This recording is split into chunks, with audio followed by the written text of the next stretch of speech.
ধরে নেপে দিয়েছে তো ও কি করেছে একটা ইট নিয়ে যে আমার গাড়িটার বন্যার নৌকা দাগ করেছে বুঝতে পারছেন না আমার তো ভয় হচ্ছে আমার গাড়িটা না দাগ করে আমার একটা খাদেমকে খুঁজছি তো আরে আমরা আছি না পাগলের আর কোনো জ্ঞান আছে নাকি তো পরাণ করে ইট মেরে দেবে হুজুরকে তারপরে সবাই তো বলবে পাগল তাহলে আগে থেকে পাগলকে সাইডে রাখতে হবে যেন ইট না মারে বুঝতে পারলেন না বিরাট সমস্যা রে বাবা আমি কি ভুল বলছি নাকি পাগলকে সামনে বসিয়েছে পাগলকে বসিয়েছে কোথা সামনে নাই হুজুরের পিছনে ও তো পাগল তো লাঠি নিয়ে দড়াম করে হুজুরের মাথায় মেদ দিয়েছে যা কি হলো ও যে পাগল মেদ দিয়েছে আরে পাগলকে বসালি কেন হুজুরের কাছে বুঝতে পারছেন খুব সমস্যা হ্যাঁ ওই তো আমার ড্রাইভার আছে তুলে নিবি বাবা ওকে গাড়িতে তুলে নিবি 4 দিনের জন্য চল যাবো আপনাদের কি রাগ হচ্ছে নাকি সব কথা না এই দুঃখে বলছি রে বাবা আরে খুব কষ্টের পয়সা পয়সা কি গাছে লাড়া দিলে পড়ে নাকি আপনার নাম ভুলে যায় যে আল্লাহ দরবারে শুকরিয়া আদায় করেন যে আমার আল্লাহ পাক আপনাকে আমাকে একই কথায় জান্নাতের বাগান বেহেশতের বাগানে আল্লাহ আমাদেরকে বসিয়েছেন বলেন আলহামদুলিল্লাহ বড় নিয়ামতের মাস আর বড় নিয়ামতের মজলিস দুটোই নিয়ামত কথা ঠিক না ভুল তবে আমার আল্লাহ রাসূল জানিয়েছেন দুনিয়ার জমিনে আল্লাহ দুটো জায়গাকে জান্নাত করেছেন কটা দুটো এক নম্বর যেখানে আল্লাহর কথা হয় কোরআনের কথা হয় হাদিসের কথা হয় ইজমা কিয়াসের কথা হয় সারা শরিয়াতের আলোচনা في كلام المزيد والفرقان الغميد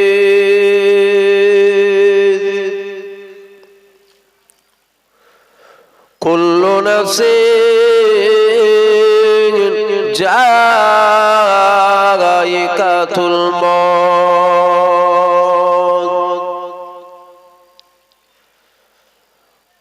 قال الله تعالى في كلام المزيد والفرقان الغميد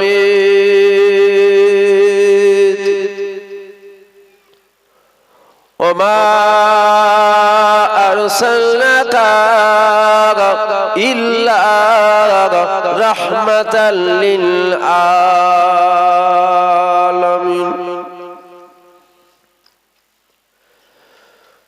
قال رسول الله صلى الله عليه وسلم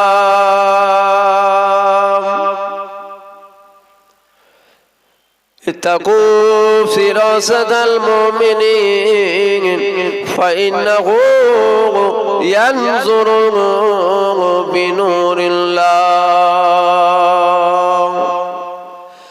أو كما قال رسول الله صلى الله عليه وسلم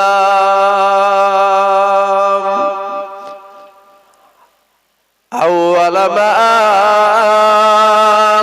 خلق الله نوري সকলে বলেন আলহামদুলিল্লাহ আপনাদের কষ্ট হচ্ছে জোরে বলেন আলহামদুলিল্লাহ বলার মধ্যে ভক্তি কই ভালোবাসা কই কিন্তু বলতে হয় বলছেন আলহামদুলিল্লাহ ভক্তি ভালোবাসা নেই তো একটু ভক্তি ভালোবাসার সাথে বলেন আলহামদুলিল্লাহ যে আল্লাহ দরবারে শুকরিয়া আদায় করেন যে আমার আল্লাহ পাক আপনাকে আমাকে বড় নিয়ামতের জায়গায় বসিয়েছেন যেমন একটা জায়গায় আল্লাহ আপনাকে আমাকে বসিয়েছেন যে জায়গায় আমরা যদি চুপ করেও বসে থাকি আমাদের সাগীরা সাগীরা গুনাহগুলো এমনিতেই মাফ হতে থাকে জোরে বলুন সুবহানাল্লাহ যে আল্লাহ দরবারে আরো শুকরিয়া আদায় করেন যে আমার আল্লাহ পাক আপনাকে আমাকে এমন একটা জায়গায় বসিয়েছেন যে জায়গায় বসে আমরা একবার যদি খালেস দিলে আল্লাহ দরবারে তওবা তো নাসুহা করতে পারি, আমাদের জীবনের যে সমস্ত বড় বড় অর্থাৎ কাবিরা কাবিরা গুনাহ আছে, ওই গুনাহগুলোকেও আল্লাহ মাফ করে দেয়। জোরে বলুন সুবহানাল্লাহ। যে আল্লাহ দরবারে আরো শুকরিয়া আদায় করেন যে আল্লাহর রহমত আমাদের উপরে দুটো চারটে ছটা আটটা 10টা রহমত নয়, আমাদের উপরে আল্লাহর অগণিত রহমত, যেগুলো বলে শেষ করা যাবে না। বেঁচে আছি আল্লাহর রহমত, কালকেও যদি বেঁচে থাকি আল্লাহর রহমত, আমাকে দেখছেন আল্লাহর রহমত, আমি কথা বলছি আল্লাহর রহমত, আপনারা শুনছেন আল্লাহর রহমত, আমি আসলাম আল্লাহর রহমত, আপনারা বসেছেন আল্লাহর রহমত, অগণিত যেদিকে তাকাবেন সেদিকে আল্লাহর রহমত, বলে শেষ করা যাবে। তবে আল্লাহর যত রহমত আমাদের উপরে আছে, সব থেকে আল্লাহর বড় রহমত আমাদের উপরে তিনটে রহমত। তিনটের মধ্যে প্রথম নম্বর যেটা, সেটা হলো আমার আল্লাহ আমাদের জন্ম হিন্দু জৈন খ্রিস্টান বৌদ্ধ শিখ পাঞ্জাবিদের ঘরে দেয়নি, একই কথায় কালমা পড়নেওয়ালা মুসলমানদের ঘরে আল্লাহ আপনার আমার জন্ম দিয়েছে। জোরে বলুন সুবহানাল্লাহ। ওই ঘরটাই বসতে দিয়েছিল না আমাকে? আমার লোক আছে না ভেতরে? আবার ডাকেন তো।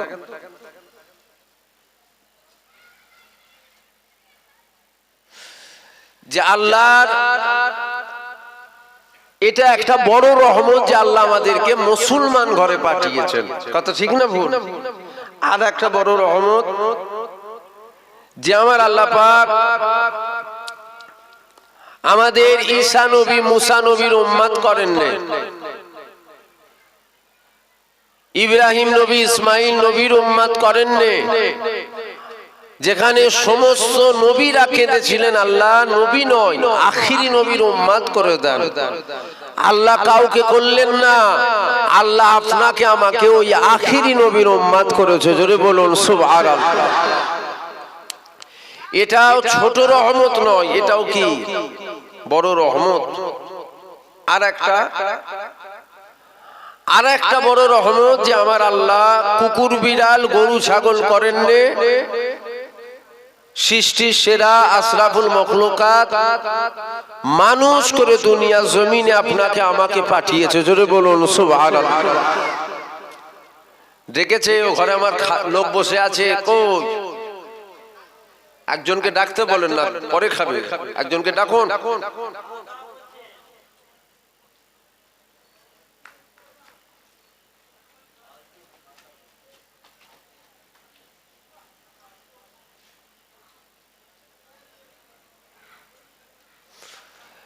এখানে ওই লোকটা দেখছেন, ওই যে লোকটা দেখতে পান না? বিরাট ক্ষতি করেছে আমার। ওয়াচ করছি, খেয়াল ওর কাছে আছে আমার। ওই যে বিরাট ক্ষতি করেছে আমার। ওয়াচ করছি কিন্তু খেয়াল আমার ওখানে, ওর কাছে। আমার আর একটা গাড়ি আছে জানেন, আর একটা আমার গাড়ি আছে ওই আল্লামা হুজুরের বসিরহাট আল্লামা হুজুরের জলসা হয় জানেন না?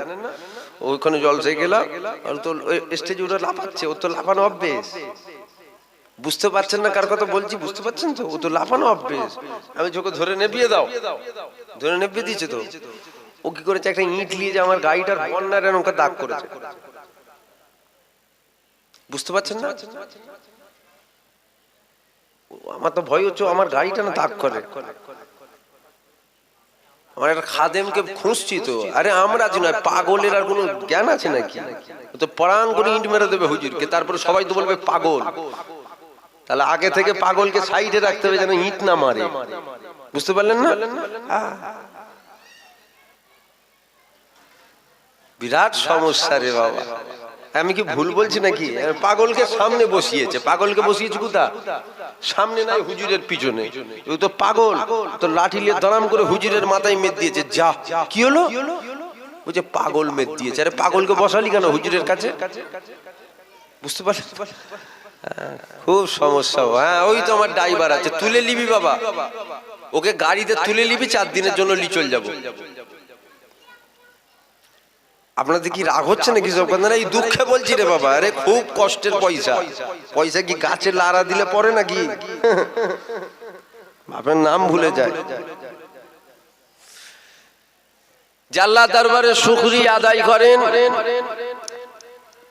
যে আমার আল্লাহ পাক আপনাকে আমাকে একই কথায় জান্নাতের বাগান, বেহেশতের বাগানে আল্লাহ আমাদেরকে বসিয়েছেন। বলেন আলহামদুলিল্লাহ। বড় নিয়ামতের মাস আর বড় নিয়ামতের মজলিস, দুটোই নিয়ামত। কথা ঠিক না ভুল? তবে আমার আল্লাহ রসুল জানিয়েছেন দুনিয়ার জমিনে আল্লাহ দুটো জায়গাকে জান্নাত করেছেন। কটা? দুটো। এক নম্বর, যেখানে আল্লাহর কথা হয়, কোরআনের কথা হয়, হাদিসের কথা হয়, ইজমা কিয়াসের কথা হয়, সারা শরিয়াতের আলোচনা হয়, আল্লাহ রসুল বলছেন ওটা জান্নাতের টুকরা। কোন জান্নাত? আল্লাহ যে জান্নাত বানিয়েছেন ওই জান্নাতেরই টুকরা। জোরে বলুন সুবহানাল্লাহ। এটা একটা। আর একটা আল্লাহ রসুল বলছেন মা বাইনা মিম্বারি ওয়া রাউজাতি ওয়া রাউজাতুম মিন রিয়াজুল জান্নাত। দুনিয়ার মানুষের তৈরি করা জান্নাত নয়, আল্লাহর জান্নাতেরই টুকরা। জোরে বলুন সুবহানাল্লাহ।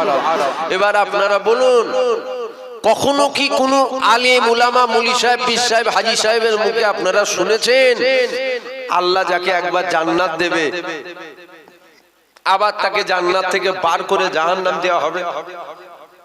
এটা কি হয়? যে জান্নাতে গেল জান্নাতি হয়ে গেল, আর বেরোবার কোনো রাস্তা নেই, আর বেরোবার কোনো কিছু ব্যাপার নেই, সে জান্নাতি, চির জান্নাতি হয়ে গেল। আল্লাহ রসুল বলেছেন এটা জান্নাতের টুকরা, মানুষের তৈরি করা না, আল্লাহ জান্নাতেরই টুকরা। অর্থাৎ কোন জান্নাত? যে জান্নাত মারা যাবার পর আমলের দাড়ি পাল্লা ভারী হবে, আল্লাহ রহমত হলে আমরা যে জান্নাত যাব ওই জান্নাতের টুকরা। তাহলে আল্লাহ আমাদেরকে কোথায় বসিয়েছেন? জোরে বলুন, জান্নাতে বসিয়েছেন। তাহলে আমরা যখন জান্নাতে ঢুকে পড়েছি একবার, কোথায় ঢুকলাম আমরা? মানুষের তৈরি করা না আল্লাহর জান্নাত। যদি বলুন, আল্লাহ রসুল বলছেন আল্লাহর জান্নাত। আল্লাহ রসুল যদি বলতেন এটা জান্নাত নয় জাহান্নাম, আমরাও মেনে নিতাম জান্নাত নয় জাহান্নাম। হুজুর বলেছেন যখন এটা জান্নাত, আমরাও বলছি কি এটা জান্নাত। তাহলে আল্লাহ আমাদেরকে বসিয়েছেন কোথায়? জান্নাতে। মরে যাবার পর কি আমরা জাহান্নামে যাব? না, 100% 100% আমার আল্লাহ আমরা মারা যাবার পর আমাদেরকে পরকালেও দয়ার জান্নাত দেবে। জোরে বলুন সুবহানাল্লাহ। 100% আমরা মারা যাবার পর আমাদেরকে বলুন জান্নাত দেবেন। এবার এখানে শর্ত হচ্ছে একটা, একটু মনোযোগ দিয়ে শুনবেন। শর্ত কটা? একটা। ওই শর্তটা কি? এখন কেউ বসে বসে মনে মনে ভাবতে পারে আরে কি ওয়াজ হচ্ছে, একদম তো হুজুর জান্নাতি করে দিচ্ছে, ভাবতে পারে না কি ওয়াজ হচ্ছে বলো তো, কিন্তু হুজুর তো একদম এসে ডাইরেক্ট জান্নাতে। আরে আল্লাহ রসুল বলেছেন জান্নাত, আমি বলবো না জান্নাত। হুজুর যদি বলতো জাহান্নাম, আমিও বলতাম জাহান্নাম। হুজুর বলছে জান্নাত, আমিও বলছি জান্নাত। তাহলে মারা যাবার পরে 100% গ্যারান্টি যে আল্লাহ আমাদেরকে জান্নাত দেবেন। এখানে একটা শর্ত আছে। শর্তটা কি? শর্তটা হলো আমাদের ঈমান। শর্তটা কি? ঈমান। ঈমান নিয়ে যদি আমরা মরতে পেরেছি, কোনো সন্দেহ নেই 100% আল্লাহ আমাদেরকে পরকালে দয়ার জান্নাত দেবে। জোরে বলুন সুবহানাল্লাহ।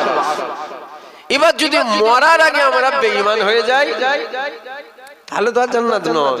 কেন? আল্লাহ রসুলের একবার যে দিদার পেয়ে গেল আমার আল্লাহ, তার জন্য জাহান্নাম আর আগুন ছোঁয়া হারাম করে দিল, জান্নাত ওয়াজিব হয়ে গেল, জান্নাত হালাল হয়ে গেল। মানুষটা যদি মরার আগে বেঈমান হয়ে যায় তার জন্য কি জান্নাত ওয়াজিব হবে? ওর জন্য জাহান্নাম ওয়াজিব হয়ে যাবে।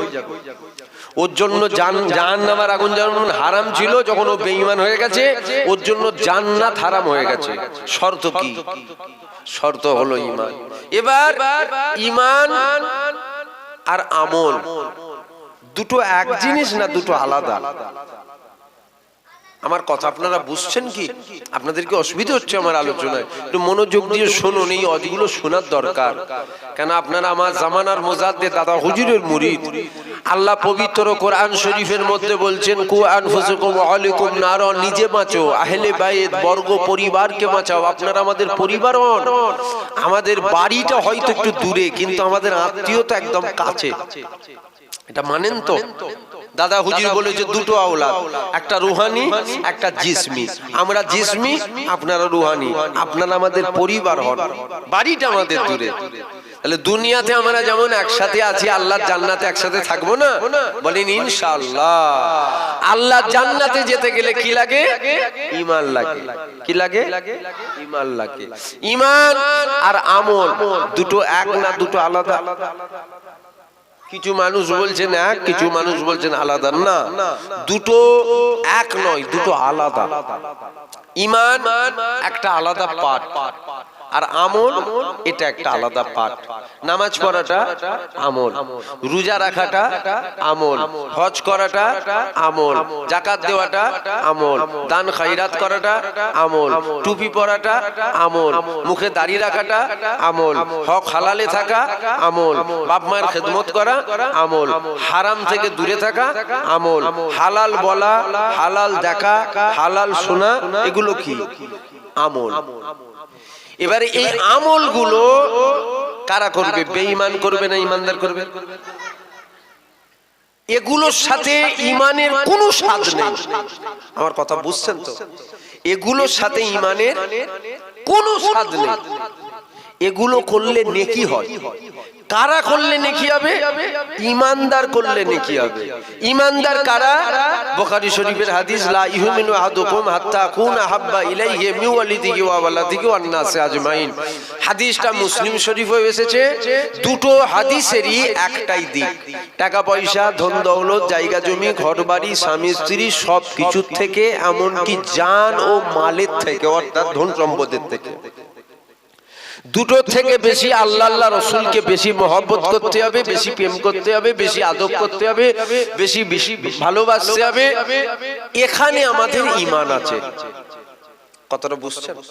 এটা কি আমাদের ঈমান।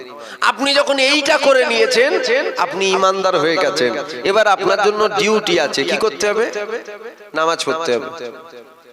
কি করতে হবে? রোজা রাখতে হবে। নামাজ আল্লাহ ফরজ করেছেন। মানুষ জাতির জন্য কি নামাজটা ফরজ? মানব জাতি, মানুষের জন্য কি নামাজ ফরজ? না, নামাজ ঈমানদারের জন্য ফরজ। মানুষ জাতির জন্য নামাজ ফরজ নয় তো? তাহলে তো আবু জেহেলের জন্য নামাজ ফরজ হতো। আবু জেহেলের জন্য নামাজ ফরজ নয়। আবু জেহেলের জন্য কি ফরজ? কলমা ফরজ। ও যখন কলমা পড়ে নেবে, ইসলামে দাখিল হয়ে গেল, তারপরে ওর উপরে হবে নামাজ ফরজ। তাহলে প্রথম কি আমল না ঈমান? যদি বলুন ঈমান। আমাদের ঈমানে ভুল লেগে গেছে। মাফ করবেন, কথাটা শুনতে খারাপ লাগলো, কথাটা কিন্তু অতি বাস্তব, অতি সত্য কথা। যদি বলেন কেন এই কথা বলছেন, এই জন্য এই কথাটা বলছি, কেন ইতিহাস আমরা জানি, বদরের যুদ্ধ হয়েছিল, 313 জন, জানেন না? 313 জন খেজুর গাছের ডাল, আর ওদিকে 1000 বা 1000-এর অধিক যাদের কাছে ঢাল আছে, তলোয়ার আছে, লোহার জ্যাকেট আছে, লোহার হেলমেট আছে, সব আছে। 313 জনের কাছে। আরে পরনার জামাটাও ছেঁড়া ফাটা ফুটো আছে, পায়ের জুতোটাও কারো আছে, কারো নেই। খেজুর গাছের ডাল, ওই খেজুর গাছের ডাল দিয়ে এত সাবটান সেপটে ছিল, 1000 পালাবার রাস্তা খুঁজে পাইনি। জোরে বলুন সুবহানাল্লাহ। আমি আপনাদের কাছে জিজ্ঞাসা করছি, এই যে 313 জন, ওটা কি খেজুর গাছের ডালের পাওয়ার? কিসের পাওয়ার? জোরে বলুন ঈমানের পাওয়ার। আজকে কি সারা পৃথিবীতে 313 জন? এইটা কি ভাঙর? তো ভাঙরে 1 লাখ, 2 লাখ, 3 লাখ, 4 লাখ, 5 লাখ বেরোবে না? আর একটু বড় করে লান না, যদি না বেরোয় আর একটু বড় করেন, বেরোবে না? তাহলে সারা পৃথিবীতে 200 কোটি, 1 কোটি তো 100 লাখে 1 কোটি, 200 কোটি, দাড়িওয়ালা, টুপিওয়ালা, জুব্বাওয়ালা, নামের আগে মোহাম্মদ, নামাজি সাহেব, রোজাদার সাহেব, হাজি সাহেব সব আছে। কিন্তু 313 জন তো লাঞ্ছিত হতো নি, আজকে আমরা এত লাঞ্ছিত কেন? কারণটা কি জানেন? কারণ হচ্ছে আমাদের ইমানে ঘুণ লেগে গেছে, আমাদের ইমান কমজোর হয়ে যাচ্ছে, আমাদের ইমান দুর্বল হয়ে যাচ্ছে, আমাদের ইমান চলে যাচ্ছে। আর এই ইমানটা আমাদের যে দুর্বল হচ্ছে, ইমানটা চলে যাবার পিছনে কারণ কারা, দায়ী কারা? এক শ্রেণীর দাড়িওয়ালা, এক শ্রেণীর টুপিওয়ালা, এক শ্রেণীর জুব্বাওয়ালা, জিন্স প্যান্ট শার্ট, এদের কাকেও দায়ী নয়। দায়ী কারা? যাদের নামের আগে মোহাম্মদ আছে, ওরাই দায়ী। একটু ভালো করে বোঝেন, কেন ইতিহাস যেমন আমরা জানি, এই 313 জনের ইতিহাস, এটা শুধু আমরা নয়, আমাদের ভুল হবে যদি মনে করি শুধু আমরা, সারা পৃথিবী জানে, সারা পৃথিবী এই ইতিহাস জানে। যেমন আজ ফিলিস্তিনের মুসলমান, ফিলিস্তিনটা সারা পৃথিবীর মানুষ দেখছে না? দেখছে তো? 5 বছর 6 বছর 7 বছরের বাচ্চা হাতে পাথর নিয়েছে, ইহুদিগুলো মেশিন নিয়ে দাঁড়িয়েছে, বলছে পাথর দিয়ে মেরে থুব না পেঁকিয়ে ফেলবো। 6 বছরের বাচ্চা, 6 বছরের বাচ্চা, এটা সারা পৃথিবী দেখছে না? কথা বলছেন না কেন? আমরা দেখছি না? আমরাও দেখছি। আমরা তো মনে করছি কি ব্যাপার বলতে, কিনি কিসের পাওয়ার? জোরে বলেন, ইমানের পাওয়ার। তাহলে আমাদের মূল অস্ত্রটা কি?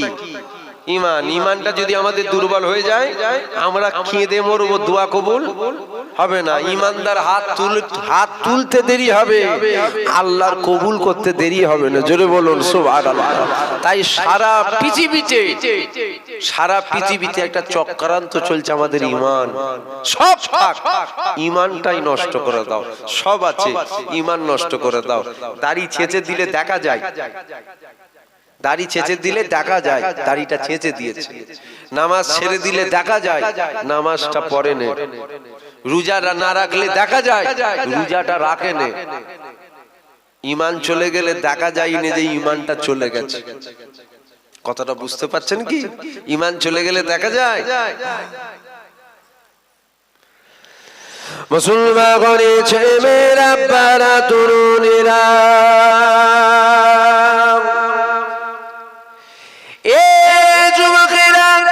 মাথায় টুপি পরার নাম ইমান নয়, মুখে বড় দাড়ি রাখার নাম ইমান নয়, বড় জুব্বা পরার নাম ইমান নয়, মসজিদে গিয়ে নামাজ পড়ার নাম ইমানদার নয়।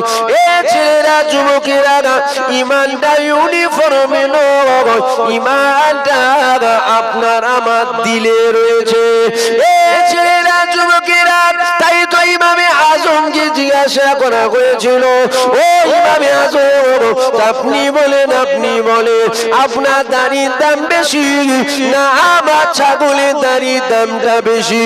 ওই সময় ইমামে আজম বলেছিল, মা আমি এখন জানি না, আপনি পরে আসবেন, আমি পরে বলবো। এমন সময় ইমামে আজম আল্লাহ তাকে সারা দিয়ে দিয়েছে।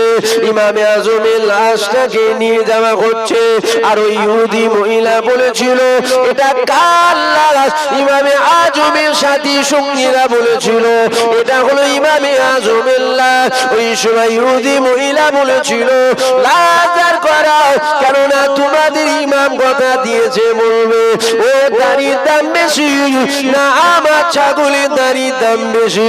এমন সময় দেখা যায় কাফনের ভেতর থেকে আওয়াজ আসতে লেগে গেল, ও বা মহিলা, তোমার ছাগলের দাড়ির চেয়ে আমি ইমাম আমার দাড়ির দামটা বেশি।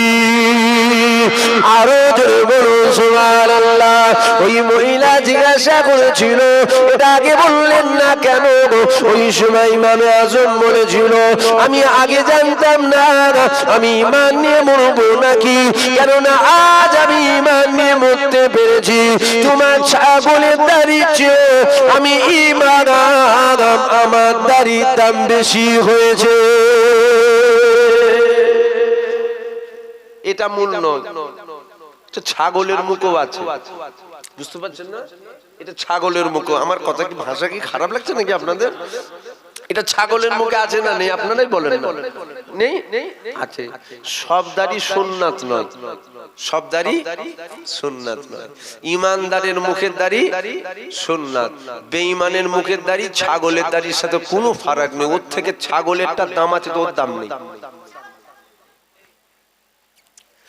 এ ছেলেরা, যুবকেরা, তাহলে ইমানটাকে মজবুত করে। ইমানটা কি? ইমানটা কি? ইমানটা মদিনায় শুয়ে আরাম করছে। মদিনাওয়ালার মহাব্বত, মদিনাওয়ালার প্রেম, মদিনাওয়ালার ভালোবাসা, এটা হলো আপনার আমার ইমান। এ ছেলেরা, যুবকেরা, আজ সমাজে এক শ্রেণীর দাড়িওয়ালা, এক শ্রেণীর টুপিওয়ালা, এক শ্রেণীর জুব্বাওয়ালা আমাদের ইমানটাকে লুটার জন্য বড় মরিয়া হয়ে রয়েছে। ইমানটাকে প্রথম বাঁচিয়ে নেন, তারপরে আপনি নামাজ পড়ে ইমানটাকে প্রথম মজবুত করে নেন, তারপরে আপনি রোজা রাখেন। কেননা রোজাটা আল্লাহ তখনই কবুল করবে যখন আপনার ইমানটা থাকবে। ইমান যদি আপনার চলে যায়, আপনি যতই রোজা রাখেন পেট পেট ধনুক হয়ে যাবে, কিন্তু আপনার রোজা কোনো কাজে আসবে না। এ ছেলেরা, যুবকেরা, এ আমার নবী পাকের প্রেমিকেরা, আল্লাহ নবীকে মহব্বত করো, আল্লাহ নবীকে আদব করো, আল্লাহ নবীকে তাজিম করো, আল্লাহ নবীকে ভালোবাসো, আল্লাহ নবীর সাথে দিনের কানেকশন জুড়ে নাও, তারপরে নামাজ পড়ো। আল্লাহ নবী 1000 বছর আগে জানিয়েছে, এ দুনিয়ার মানুষেরা, তোরা আমি রাসূলুল্লাহ আমাকে যদি চিনে নাও, আমাকে যদি মহব্বত করে নাও, আমাকে যদি পিয়ার করে নাও, আমাকে যদি চিনে নাও, তোমরা জেনে নিয়ে আল্লাহকে সিজদা করে দাও। তোমাদের কপালটা মাটির মসজিদ যদি হয়, ওই কপালটা মাটিতে পড়ে যাবে।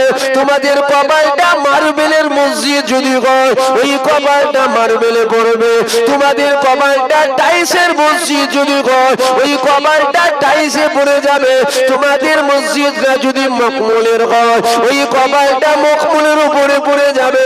এ বাবা সাহাবারা শুনে রেখে দাও, দুনিয়া মানুষদেরকে জানিয়ে দেবে, ওই কপালটা যদি আমি নবী পাক আমাকে চিনে হয়, ওই কপালটা যদি আমি নবী পাক আমাকে মেনে হয়, ওই কপালটা যদি আমি নবী পাক আমাকে মহব্বত করে হয়, ওই কপালটা যদি আমি নবী পাক আমাকে বিশ্বাস করে হয়, আমি রাসূলুল্লাহ জানিয়ে দিলাম, ওই কপালটা মাটির উপরে পড়বে না, ওই কপালটা মখমলের উপরে পড়বে না, ওই কপালটা টাইলসের উপরে পড়বে না, ওই কপালটা মার্বেলের উপরে পড়বে না।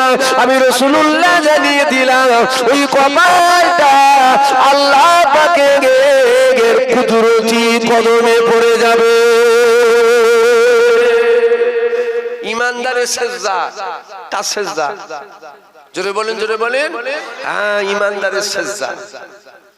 যদি বলেন ইমানদারি তো সেজদা দেয়, লাখো লাখো কোটি কোটি বেঈমান মসজিদে ঢুকে নামাজ পড়ে, চিনতেই পারবেন না। খারাপ লাগছে নাকি আপনাদের? ওয়াজ ঘুরিয়ে দেবো। একটা দাদা হুজুরের স্মরণেই তো আজকে জলসা। দাদা হুজুরের কথা বলবোনি নয়, বলবো, তবে একটু আকীদার কথা শুনেলেন। এই যে করোনা ভাইরাস একটা হয়েছিল না, অক্সিজেনের সমস্যা হচ্ছিল নিঃশ্বাসে, তখন কি হচ্ছে? অক্সিজেন দিতে হচ্ছে। অক্সিজেন দিলে কি হচ্ছে? বলছে আবার জানটা একটু আরাম হয়ে যাচ্ছে। মানুষের যখন দমের কষ্ট হয় তখন তাকে বিবেক বুদ্ধি কি বলে? তখন তাকে বিরিয়ানি খাওয়াতে হয় না অক্সিজেন দিতে হয়? জোরে বলেন। যদি কেউ বিরিয়ানি খাওয়ায় লোক তো পাগল বলবে, নাক ঢিলা হয়ে গেছে, বুঝলি? বলবে না? আমাদের ইমানে এখন অক্সিজেনের প্রয়োজন। এখন বিরিয়ানি পরে খাবেন, আগে জান বাঁচান। বুঝতে পারছেন না? বিরিয়ানি পরে খাবেন, আগে জান বাঁচান। আমাদের এখন ইমানে অক্সিজেনের প্রয়োজন। যদি বলেন কেন? আজকে মোবাইল খুলবেন, 100টা আলেমের ওয়াজ যদি আসে, 80টা আলেম বেঈমান। 100-এর মধ্যে কটা? 80টা আলেম বেঈমান। যাদের ওয়াজ শুনে আমরা বেঈমান হচ্ছি। কথাটা বুঝতে পারছেন কি? যাদের ওয়াজগুলো শুনে আমরা বেঈমান হচ্ছি, ওই জন্য এই ওয়াজগুলো করছি, একটু ঈমান আকীদা চাঙ্গা করে না। এ ছেলেরা, যুবকেরা, এ আমার নবী পাকের প্রেমিকেরা আসো তুমি ইমানটাকে মজবুত রাখো। ইমানটা যদি মজবুত থাকে তারপরে যদি আপনি রোজা রাখেন, এ যুবকেরা কিয়ামতের ময়দানে যেদিন নফসি নফসি খাল হবে, মাথার এক বেদা পরে সূর্য নেমে আসবে, সূর্যের 12টা মুখে খুলে দেওয়া হবে, সূর্যের তাপে মাথার খেলগুলো ফুটে ফুটে কারো চোখ কারো নাক কারো মুখ দিয়ে বার হতে লাগবে। যেদিন কেউ কারো হবে না, ছেলে বাপকে শুইয়ে দিয়ে বাপের বুকের উপরে পা দিয়ে দাঁড়িয়ে থাকবে, বাপ ছেলেকে শুইয়ে দিয়ে ছেলের বুকের উপরে পা দিয়ে দাঁড়িয়ে থাকবে, মেয়ে মাকে শুইয়ে দিয়ে বুকের উপরে পা দিয়ে দাঁড়িয়ে থাকবে। এ ছেলেরা যুবকেরা শোনো শোনো, এই সংবাদটা কাদের জন্য? এই সংবাদটা ইমানদারের জন্য। ইমানটাকে মজবুত করে নাও। এ যুবকেরা কিয়ামতের ময়দানে এইরকম একটা পরিস্থিতির মধ্যে হাসরবাসী বান্দা বান্দীরা দেখতে লাগবে, এক শ্রেণীর আল্লাহ পাকের বান্দা আর সে ছায়ার নিচে বসে রয়েছে, মতির মেম্বারের উপরে বসে রয়েছে, মতির মেম্বারের উপরে বসে জান্নাতি খানা খেতে লেগেছে। ওই সময় হাসরবাসী বান্দা বান্দীরা বলবে, ও রব্বি আল্লাহ, এরা কারা এরা কারা এরা কারা? ওই সময় আমার আল্লাহ পাক আওয়াজ দিয়ে দেবে, এরা অন্য কেউ নয়, এরা হলো আমার রোজাদার বান্দা বান্দি। যুবকেরা এটা হলো ইমানদার যারা হবে। ইমানদারের রোজা আল্লাহ ফিরিয়ে দেবে না, ইমানদারের নামাজ আল্লাহ ফিরিয়ে দেবে না, ইমানদারের হজ আল্লাহ ফিরিয়ে দেবে না, ইমানদারের যাকাত আল্লাহ ফিরিয়ে দেবে না। এ যুবকেরা প্রথম তো ইমান, ইমানটাকে মজবুত করে নাও। ইমানটা কি আগে জানিয়ে দিলাম, আল্লাহ নবীর মহব্বত প্রেম ভালোবাসা। এ যুবকেরা কেনই বা নবীর কথা বলবো না, কেনই বা নবীর আলোচনা করবো না? যেখানে আমার নবী পাক থাকবে না ওই জায়গাতে আমার আল্লাহ থাকবে না, যেখানে আমার নবী পাক নাই ওই জায়গাতে আমার আল্লাহ নাই, যেখানে আমার নবী পাক রয়েছে ওই জায়গাতে আমার আল্লাহ তিনি রয়েছে। কেননা জান্নাতি ঘুরে দিয়ে এক চোখে আল্লাহ নিজের নাম লিখেছে, পাশের চোখে আমার নবী পাকের নাম লিখেছে, আর সে আজিমের উপরে আল্লাহ নিজের নাম লিখেছে, পাশে আমার নবী পাকের নাম লিখেছে। জান্নাতে দরওয়াজে আল্লাহ নিজের নাম লিখেছে, পাশে আমার নবী পাকের নাম লিখেছে। জান্নাতের কাছে পাতায় পাতায় আল্লাহ নিজের নাম লিখেছে, পাশে আমার নবী পাকের নাম লিখেছে। যেখানে আল্লাহ আছে ওখানে আমার নবী পাক রয়েছে, যেখানে নবী পাক না ওই জায়গাতে আল্লাহ পাক তিনি না। এ যুবকেরা খাজা হুজুর নবী বাদ দেয়নি, দাদা হুজুর নবী বাদ দেয়নি, আল্লাহ রুহুল আমিন নবী বাদ দেয়নি, সুফি আব্দুল মুমিন নবী বাদ দেয়নি, সুফি ফাতিহ আলী ওয়াইসি নবী বাদ দেয়নি, আল্লাহ রুহুল আমিন নবী বাদ দেয়নি, জুনায়েদ বাগদাদি নবী বাদ দেয়নি, কুতুবউদ্দিন কাকি নবী বাদ দেয়নি, আব্দুল মাহমুদ নবী বাদ দেয়নি, ফখরুদ্দিন রাজি নবী বাদ দেয়নি, আব্দুর রহমান পিয়ারি নবী বাদ দেয়নি। সারা পৃথিবীর জমিনে যত ওলি দরবেশ গৌস কুতুব আফজাল আছে ইনারা নবী বাদ দেয়নি বলে আমার আল্লাহ ইনাদেরকেও বাদ দেয়নি। আমার আল্লাহ ইনাদের নামগুলো মাহবুব বান্দাদের খাতায় তুলে নিয়েছে। আমরা যদি নবী পাককে বাদ দিয়ে দিই আমার আল্লাহ আমাদের বাদ দিয়ে দেবে, আমরা যদি নবী পাককে বাদ না দিই ইনশাআল্লাহ আমার আল্লাহ আমাদেরকে বাদ দেবে না। আমাদের নামগুলো মাহবুব বান্দাদের খাতায় তুলে নেবে, শুধু মাহবুব বান্দাদের খাতায় তুলে নেবে না, দুনিয়াতেও আল্লাহ এর সম্মান দেবে, আর পরকালে আমার আল্লাহ আমাদের দয়া জান্নাত দিয়ে দেবে। আরো জোরে বলো সুবহানাল্লাহ। দেবে তো বলেন ইনশাআল্লাহ।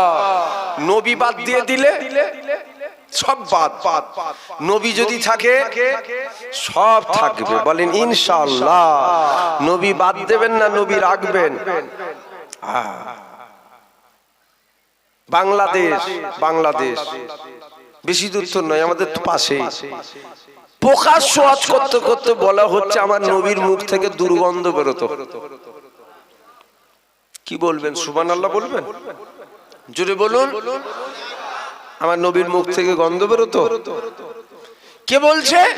বড় দাড়িওয়ালা টুপিওয়ালা, জুব্বাওয়ালা, বড় নামাজি সাহেব, বড় মুফতি সাহেব, হাজার হাজার লাখ লাখ যার ফলোয়ার রয়েছে, ওয়াজ করতে করতে বলছে নবীর মুখ থেকে গন্ধ বেরোতো। এই আকীদা যদি কারো হয় নবীর মুখ থেকে গন্ধ বেরোতো, জাহান্নামের কীট হবেন আপনি একটা। এই কথা বুঝছেন না? ওরা আমার নবীর মুখ থেকে গন্ধ পেচ্ছে, আর আমরা আশেকরা নবীর পিসা মুবারক থেকে মেসকে আম্বারের চেয়েও বেশি খুশবু পাচ্ছি। জোরে বলুন সুবহানাল্লাহ।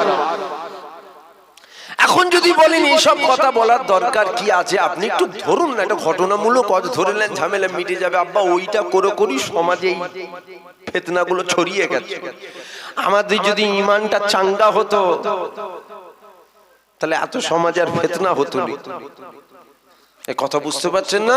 ঈমান মজবুত করুন, আগে ঈমান বাঁচান, সব হবে আল্লাহ করে, আগে ঈমান বাঁচাতে দাও। কেন আল্লাহ বলেছেন জান্নাত ঈমানদারের জন্য, নামাজির জন্য না। না, জান্নাত নামাজির জন্য নয়। কে বলেছে জান্নাত নামাজির জন্য? ঈমানদারের জন্য। জান্নাত ঈমানদারের জন্য। ঈমানদার, আল্লাহ বলছে কাতরা পরিমাণ, তিল পরিমাণ, জাররা পরিমাণ ঈমান যদি থাকে আমি ওকে একদিন না একদিন জান্নাত দেবো দেবো দেবো। জোরে বলুন সুবহানাল্লাহ। ঈমান ঠিক করুন, ঈমান ঠিক করুন। হুজুর পাকের মুখ থেকে গন্ধ বেরোতো, আস্তাগফিরুল্লাহ, নাউজুবিল্লাহ। আমার নবীর পিসা মুবারক থেকেও মিসকে আম্বারের চেয়েও বেশি খুশবু বেরোতো। জোরে বলুন সুবহানাল্লাহ। যদি বলেন অত নবীর কথা আপনি বলছেন কেন? আরে নবীর কথা আমি বলছি না তো, আল্লাহ বলছে। কে বলছেন? জোরে বলুন, আল্লাহ বলেছেন। আল্লাহ পবিত্র কালামুল্লাহর মধ্যে জানিয়ে দিয়েছে,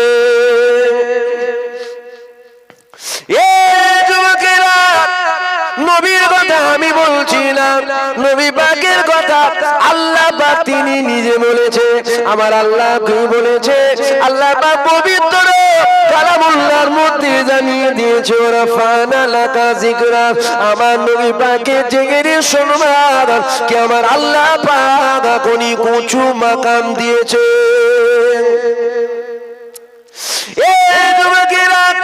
আল্লাহ নবী সাহাবারা জিজ্ঞাসা করেছিল, ইয়া রাসূলুল্লাহ, ইয়া হাবিবাল্লাহ, আমার আল্লাহ পাক আপনার জিকিরের সম্মান কত উঁচু মাকাম দিয়েছে।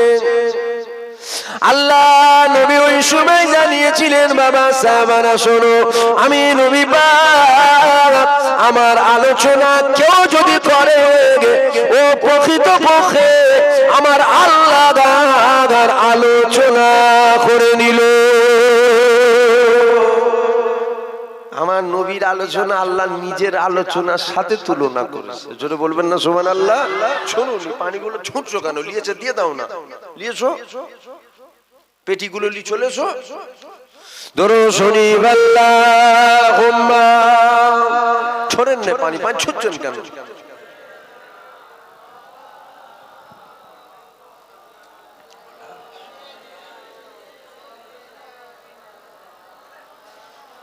দরুদ শরীফ আল্লাহুম্মা।